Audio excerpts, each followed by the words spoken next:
Hello everyone, চলো তোমাদের কাছে আবার একটা ব্লগ নিয়ে চলে এলাম। আশা করছি তোমরা খুব ভালো আছো, সুস্থ আছো। আমরাও কিন্তু খুব ভালো আছি, সুস্থ আছি, আর তানভীও কিন্তু বেশ মজায় আছে।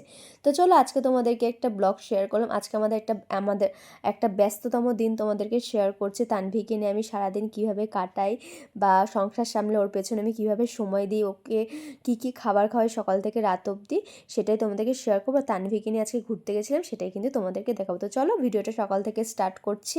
তো দেখো তানভীকে আমি সকালে কি খাওয়ালাম। তানভীকে সকালে দিয়েছি দুধ, রুটি, গুড় আর কলা। আজকে সকালের টিফিন। এটার রেসিপি আর তোমাদেরকে দেখালাম না, কারণ এটা সবাই কম বেশি জানো, অনেকবার আমি দেখিয়েছি। তো এই যে তানভী এখন খাচ্ছে।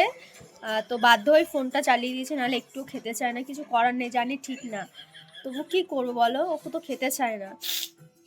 তো অনেকে তোমরা আমাকে খারাপ বলতে পারো, কিন্তু আমার উপায় নেই, বাধ্য হয়ে দিয়েছে। আমি ছোটবেলায় দিতামই না একদম, কিন্তু এখন বিনা উপায় নেই, তাই দিলাম। তো পরপর কি করতে থাকি তোমাদেরকে দেখাচ্ছি, তোমরা দেখতে থাকো। দেখতে পেলে তানভীকে সকালবেলা আমি দুধ রুটি খাইয়েছি, গুড় দিয়ে, কলাও দিয়েছি এর মধ্যে। তো এই রেসিপিটা অনেকবার শেয়ার করেছি বলে আর শেয়ার করলাম না। তো যাই হোক, আজকে আমি যে সমস্ত কিছু রান্না করবো সেটাই তোমাদেরকে দেখালাম। সকালে রুটি শাশুড়ি করেছে, আর বাদবাকি তরকারি আমি তানভীকে খাইয়ে করব। আজকে পনির হবে, পেঁয়াজ কালি আলুর তরকারি হবে, মুসুরির ডাল হবে, বেগুন ভাজা হবে, আর হবে ধনেপাতা বাটা। তো যাই হোক, সেটাই তোমাদেরকে শেয়ার করে দেখালাম। আর তানভীকে খাওয়াতে খাওয়াতে কিন্তু আমি রান্নাঘরে এসে সমস্ত কাজ করছি, কারণ ওকে একবারে খাওয়াতে বসলে মানে আমি ধরো 9:30টায় বসি, তাহলে কিন্তু আমার 11:30 12টা বেজে যায়। তাই জন্য আমি ফাঁকে ফাঁকে এসে ওকে খাওয়াচ্ছি। আর প্রত্যেক সময় কিন্তু খাবারটা ঠান্ডা হয়ে যায়, এতে কিছু করার থাকে না, কারণ তানভীকে আমার এইভাবেই খাওয়াতে হয়। একভাবে যদি বসে থাকি তাহলে আমার এই দিকের কাজকর্ম হয় না। তো যাই হোক, আমি এদিকে তানভীর খাবারটা খাওয়াতে খাওয়াতে বারবার রান্নাঘরে যাচ্ছি আসছি এই করছি। তো এখানে একটা খাবার বসিয়ে দিলাম, ইন্ডাকশানে বেগুন ভাজাটা বসিয়ে দিলাম। আবার যাচ্ছি তানভীর কাছে খাবার নিয়ে, এইভাবে আমার দৌড়ে দৌড়ে খাওয়াতে হয়। আর সে ঘরে বসে আছে, কার্টুন দেখছে বসে বসে। কিছু করার নেই, ওকে ফোনটা চালিয়ে দিয়েছি, না হলে না ও প্রচণ্ড দুষ্টুমি করে। এই সকাল টাইমটা আমি একাই থাকি, আমি না হিমশিম খেয়ে যাই বলতে গেলে। আজকে যেহেতু তানভীর বাবার শরীরটা খারাপ, তাই জন্য ছুটি নিয়েছে, কিন্তু এই সময় ও থাকে না, ডিউটি চলে যায়। তো যাই হোক, তানভীর খাওয়া দাওয়া কমপ্লিট, এবার ওকে ভালো করে পরিষ্কার করে দিলাম। তো সকালবেলা আমার স্নান হয়ে গেছে। সকালবেলা উঠে বাথরুমে গিয়ে স্নান করে নিয়েছি। তো আজ স্নান করার ঝামেলাটা নেই। এখন তানভীকে খাওয়ানো দাওয়ানো হয়ে গেছে, রান্নাঘরের কাজকর্মগুলো করে তারপরে বিছানা গোছাবো। স্নানটা আগেই হয়ে গেছে, পুজো দেওয়া হয়ে গেছে। এবার আমার পালা হচ্ছে বিছানা গোছানো, রান্না করা, রান্নাঘর পরিষ্কার করা, আবার তানভীকে স্নান করানো, খাওয়ানো, এই হচ্ছে কাজ। ওইদিকে দেখো পেঁয়াজ কালি আলুর তরকারিটাও বসিয়ে দিয়েছি। আর আমার এদিকে কথা বলতে বলতে ডালটাও কমপ্লিট হয়ে গেছে, বেগুন ভাজাও কিন্তু হয়ে গেছে। তো তানভীকে শুই দিয়ে এসছে, ও টিভি দেখছে বসে বসে। বিছানা কিন্তু আমার তোলা হয়নি। হ্যাঁ, বলতেই পারো যে বাসি বিছানা তোলার আগে পুজো কীভাবে হয়ে যায়। আসলে ঠাকুর আমাদের বারান্দায় আছে, আমাদের ঘর মোছা কিন্তু হয়ে গেছে। যেহেতু তানভীর বাবা তানভী অনেকটা লেট করে ওঠে, তাই কিন্তু আমি বিছানাটা তুলতে পারি না, ওটা সবার লাস্টে তুলি। কিছু করার নেই, ছোটো বাচ্চা থাকলে এইভাবেই ব্যস্ত জীবনের কাজকর্ম সমস্ত কিছু সামলাতে হয়। তো তানভীকে নিয়ে আমার খুবই কষ্ট হয় করতে, কিন্তু কিছু করার নেই। তো যাই হোক, পেঁয়াজ কালি আলুর তরকারিটা আমি করছি কালো জিরে কাঁচা লঙ্কা ফোড়ন দিয়ে। পেঁয়াজ কালি আলুটা যেরকমভাবে ভাজে ওরকমভাবেই কেটেছি। তো নুন হলুদ দিয়ে ভালো করে ভেজে একটু টমেটো দিয়ে দেবো, এটা কিন্তু খুবই টেস্টি লাগে খেতে। এটা তোমরা রুটির সাথে ভাতের সাথে খুব ভালো লাগবে খেতে। তো রুটির সাথে তানভীর বাবা সকালে খাবে, তাই করে দিলাম। আর দুপুরে ভাত দিয়ে খেলে খাবে। তারপরে এখন তো নতুন আলুর সিজন, জানো তো নতুন আলু কতটা নোংরা হয়, এটা একটা এক্সট্রা কাজ। তো সেটাকে ভালো করে ধুয়ে রোদে দেবো, তার জন্য ভালো করে বেসিনে ধুয়ে নিলাম। তারপরে বাদবাকি কাজগুলো করব, তোমাদের আগে সমস্ত কিছু শেয়ার করছি। আর আজকে বিকালে একটু তানভীকে নিয়ে পার্কে যাওয়ার ইচ্ছা আছে। ও আসলে অনেক দিন ধরে পার্কে যেতে চাইছে, আসলে টিভিতে ফোনে দেখে। তা এখন তো যে সময় মাঠে খেলার কথা সে সময় ঘুমোয়, যেহেতু দুপুরবেলা ঘুমায় না, বিকালে ঘুমায়, জন্য বেরোতেও পারে না। তো দেখো তানভী বারান্দায় খেলছে, এবার আমি আমার বিছানাটা তুলে নিচ্ছি। এইভাবেই করছি, একবার বিছানা তুলছি, একবার রান্নাঘরে যাচ্ছি। এইভাবেই কিন্তু আমার তানভীকে নিয়ে কাজ করতে হয়। যত বড় হচ্ছে আমার কাজ করতে আরও সমস্যা হয়ে যাচ্ছে, কষ্ট হচ্ছে, কিন্তু কিছু করার নেই, করতেই হবে। তো দেখো, এবার কড়াইয়ের মধ্যে তেল দিয়ে দিলাম। এবার আমি পনিরটা রান্নার প্রিপারেশন নিচ্ছি।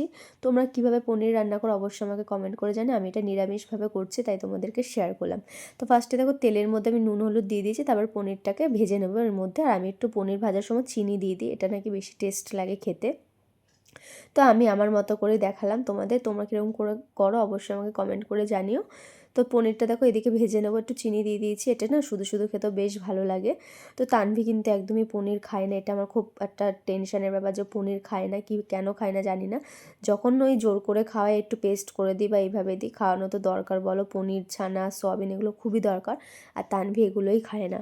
তো যাই হোক, পনিরের আলুটা আবার আমি তাড়াতাড়ি কেটে নিচ্ছি, কেটে আবার রান্না বসাবো ওইদিকে। তো মোটামুটি ডাল, পেঁয়াজ কলি আলুর তরকারি, পনির সমস্তটাই হয়ে যাবে আস্তে আস্তে। লাস্টে শুধু ধনেপাতা বাটা আর তানভীর রান্নাটা করতে হবে। তো ভাবছি তানভীরকে স্নান করানোর আগে রান্নাটা করব না পরে করাবো, মানে বুঝতে পারছি না কি। কথা বলতে বলতে কিন্তু আমি অনেকটা কাজে এগিয়ে ফেলেছি, যেমন মশলা করা, মানে যে পনিরে যে মশলাটা দেবো টমেটো আর আদা, ওটা গ্রেটারের সাহায্যে ভালো করে গ্রেট করে নিয়েছি। ওইটুখানি মশলার মিক্সার গ্রাইন্ডারে বাটলাম না, গ্রেটারেই গ্রেট করে নিলাম, অল্প করেই করছি যেহেতু আমার হাজব্যান্ড খায় না, মানে তানভীর বাবা, তাই জন্য 3 জনের জন্য করেছি একবেলার মতো। আর ওইদিকে গরম জলও বসিয়ে দিয়েছি, পনিরটা ভেজে গরম জলে ভিজিয়ে রাখবো, তাহলে সফট থাকবে। দেখো আদা টমেটো আমার রেডি। এবার চলো তোমাদের পেঁয়াজ কলাইয়ের তরকারিটাও দেখিয়ে দিই। আমার রান্না সব কমপ্লিট হয়ে যাবে, মানে এগুলো হলে রান্না কমপ্লিট। এই রান্নাঘরে এখন আর কোনো কাজ করবো না, সোজা ঘরের কাজগুলো করে তারপরে রান্নাঘরে এসে কাজ করবো। তো পনিরটা আমার মোটামুটি ভাজা হয়ে গেছে, এবার পনিরটা বসিয়ে দেবো। তো বললামই আমার দুদিকে হ্যান্ডেল করতে, একবার রান্নাঘর একবার ঘর, এইভাবে আমার কাজকর্ম করতে হচ্ছে। ঘরের একটু ঝাটফাট দেওয়া বাকি আছে, একবার মোছা হলো, বিছানা ঝাড়ার পর নোংরা হয় সেগুলো একটু গোছগাছ করতে হবে। তানমিতে সমস্ত জিনিস ওলট পালট করে, সেগুলো এক জায়গা থেকে আর এক জায়গায় গুছিয়ে রাখতে হবে। তো ওইদিকে দেখো আমি জিরে ফোড়ন আর তেজপাতা ফোড়ন দিয়ে পনিরে আলু ভাজাটাও বসিয়ে দিয়েছি। এটা একটু নুন হলুদে ভালো করে ভাজা ভাজা হয়ে গেলে এর মধ্যে যে পেস্টটা বানিয়ে রেখেছিলাম সেটাও কিন্তু দিয়ে দেবো, দিয়ে ভালো করে নাড়িয়ে চাড়িয়ে সমস্ত গুঁড়ো মশলাগুলো দিয়ে দেবো। বেসিক যে মশলাগুলো লাগে যেমন নুন হলুদ ধনের গুঁড়ো, একটু লঙ্কার গুঁড়ো, একটু কাশ্মীরি লঙ্কার গুঁড়ো আর সামান্য পরিমাণ চিনি দিয়ে ভালো করে নাড়িয়ে চাড়িয়ে নেব। ওইদিকে দেখো তানভীর বাবার খিদে পেয়েছে, তাই জন্য আমি ওকে খাবারটা বেড়ে দিলাম, রুটি দিলাম আর পেঁয়াজ কালি আলুর তরকারি দিলাম। ও তো বেগুন ভাজা খাবে না, আর আমি তো বেগুন ভাজা দিয়ে রুটি খেতে ভীষণ ভালোবাসি। তো ও খেয়ে এলে আমি ব্রেকফাস্টটা সেরে নেবো, তারপরে তানভীরকে জুস খাওয়াবো 12টা বাজলে। তো তানভীর দেখো এখানে দুষ্টুমি করতে করতে চলে এসেছে রান্নাঘরে, বলছে মা আমি রুটি খাবো, বেগুন ভাজা দিয়ে রুটি খাবো। তো তানভীর কিন্তু খায় না, ওকে দিলেও নষ্ট করবে। তো ওর একটা দিদিভাই ছিল পাশে থাকে, ওকে দিয়েছি বলে ও এখন বলছে আমিও খাবো। তো দেখো আমি নুন হলুদটা দিয়ে দিলাম পনিরের মধ্যে, তারপরে কিন্তু ধনের গুঁড়োও দিয়ে দেবো। জিরে গুঁড়ো চাইলে দিতে পারো, আমি আজকে জিরে গুঁড়োটা ছিল না বলে দিতে পারলাম না। আর এর মধ্যে কাশ্মীরি লঙ্কার গুঁড়ো দিলে বেশ কালারটা ভালো আসে, ওই জন্য আমি কাশ্মীরি লঙ্কার গুঁড়োটা দিলাম। আর শ্বশুর শাশুড়ি যেহেতু ঝাল খায় না, এই জন্য লঙ্কার গুঁড়ো খুবই কম দিয়েছি। তো রান্নাটা হয়ে গেলে তানভীরকে আমি স্নান করাতে যাব, ভাবছি ওর এসেই ওকে স্নান করে, ও তো ব্রেস্ট ফিডিং করবে, তো ওকে স্নান করে এসে আমি রান্নাটা করবো। ওকে একটু তেল ঠেল মাখিয়ে স্নান করিয়ে নেবো, লেবু জুসটা খাই, পেটটা অনেকক্ষণ ভরা থাকবে। তো জুস খাইয়ে তেল মাখিয়ে স্নান করিয়ে ব্রেস্ট ফিডিং করে ওকে বসিয়ে রাখবো, তারপরে আমি বাদবাকি রান্নাটা এসে করবো। আর তানভীর বাবা আজকে আছে, তবু অতটা আমার চাপ নেই, কিন্তু ও না তানভীরকে সামলাতে পারে না, মানে এতটা দুষ্টুমি করে না। তাই আমি এখন চারিদিকে দরজায় তালা দিয়ে রাখি, কারণ ও না একটু দরজার ফাঁকা পেলেই ওর ভেতর থেকে বেরিয়ে যায়, মানে ক্লপসের গেট সেখান থেকে ও বেরিয়ে যায়, বেরিয়ে আর ঢুকতে পারে না, বেরিয়ে যায় কীভাবে বুঝি না, কিন্তু ঢুকতে পারে না। তো ভীষণই ভয় হয়, ওই জন্য আমি এখন চারিদিকে তালা দিয়ে আটকে রাখি। আর এখন ভয় হচ্ছে মেন সিঁড়ির দিকটা, ওইটাই উঠে যায় বারবার, তাই জন্য ছাদের দরজা দিয়ে রাখি, আর আমাদের ন্যাড়া ছাদ। তো দেখো কথা বলতে বলতে মশলা কষিয়ে আমি কিন্তু পনিরে জলও দিয়ে দিয়েছি, আর দিয়ে দিয়েছি পনিরগুলো, জলটা ফুটে এসে পনিরগুলো দিয়ে দিয়েছি। এবার রান্না শেষের দিকে, মানে তানভীর খাবারটা করবো, তাই মাছটা আগে থেকে ফ্রিজ থেকে বার করে জল দিয়ে ভিজিয়ে রাখলাম, নাহলে বরফ থাকে ওই জন্য অসুবিধা হয়। তারপরে দেখো মাছটা বার করে আমার বাসনগুলো যেগুলো জমেছে ওগুলো অল্প অল্প করে মেজে নিলাম, নাহলে না একবারে অনেকগুলো বাসন হয়ে যায়, খুব অসুবিধা হয় মাজতে, বেসিনে গায়ে ঠায়ে ছিটে আসে। তোমাদের একবার দেখিয়ে দিলাম রান্নাঘরের অবস্থা, এই সমস্ত কিছু পরিষ্কার করতে হবে। তো যাই হোক পনিরটা আমার এদিকে ফুটছে, ওইদিকে তরকারিও ফুটছে।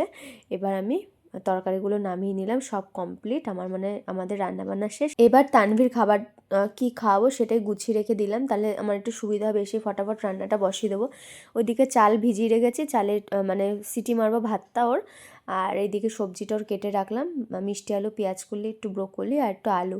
তো যাই হোক কাটা হয়ে গেছে। এবার দেখো তানভীরকে তেল মাখাতে এসছে, ও কিছুতেই না তেল মাখতে চায় না, আর আমি ওকে রসুন কালো জিরে ফুটিয়ে সর্ষের তেলটা এই শীতকালে মাখাই, এতে বাচ্চারা সর্দি কাশি থেকে কিন্তু অনেক মুক্ত থাকবে। তো কথা বলতে বলতে না আমি তেল মাখিয়ে ওর খাবারটাও বসিয়ে দিয়েছিলাম, নাহলে দেরি হয়ে যাবে, তেল মেখে কিছুক্ষণ রেখে দিয়েছিলাম। তারপর খাবারটা হয়ে গেছে, ওকে স্নান টান করানো কমপ্লিট হয়েছে, অনেকক্ষণ পরে ভিডিও করছি, আর মাঝখানে কোনো ভিডিও ক্লিপ নিতে পারিনি। তো তেল মাখানোর পর লেবুর রস খাইয়েছি, তেল মাখিয়েছি, তারপরে কিছুক্ষণ বসিয়ে আমি রান্না সেরেছি। সারার পরে মানে ফটাফট করে নিয়েছি, তানভীর বাবা ছিল না যেহেতু, ওই জন্য আমি আর ভিডিও ক্লিপ করতে পারিনি।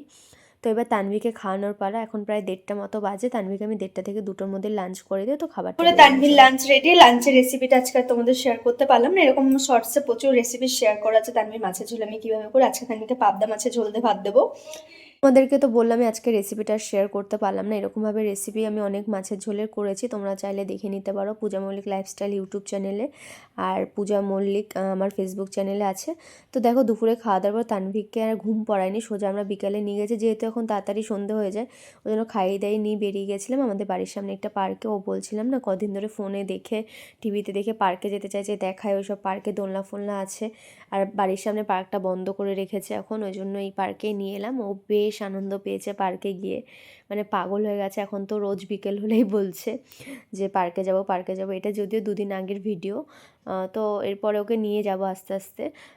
চেষ্টা করব যে রোজ, যে সপ্তাহে একদিন বা দুদিন নিয়ে যাওয়া, রোজ তো আর সম্ভব না, একটু দূরেই গাড়িতে করে যেতে হয়, ঠান্ডা লাগার ব্যাপার আছে।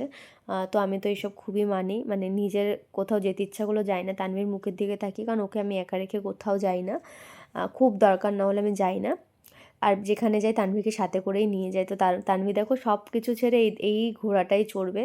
তো বেশিক্ষণ থাকেনি, সন্ধে হওয়ার আগে আগে কিন্তু চলে এসেছিলাম। আর সাথে একটু মাখানা ড্রাই রোস্ট করে পিনাট বাটার দিয়ে নিয়ে গেছিলাম, ওটাই কিন্তু তানভীরকে সন্ধ্যেবেলার টিফিনে খাইয়ে দিয়েছি। আর রাতে আর কি তো এখন তানভীর রাতে ডিনার করতে চলে এসেছে। আজকে খুব একটি হেলদি অ্যান্ড টেস্টি ডিনার দেবো। কী কী দিচ্ছি তোমরা অবশ্যই দেখো, আশা করি তোমাদের খুব হেল্প হবে এবং বাচ্চাদের জন্য খুবই একটি টেস্টি খাবার। সন্ধ্যেবেলা আসার পর তানভীর আর আমি পুরো টানা ঘুমিয়ে পড়েছিলাম, প্রায় 8:30 9টা, মানে সরি 7:30 থেকে 8:30 অবধি ঘুমিয়ে পড়েছিলাম।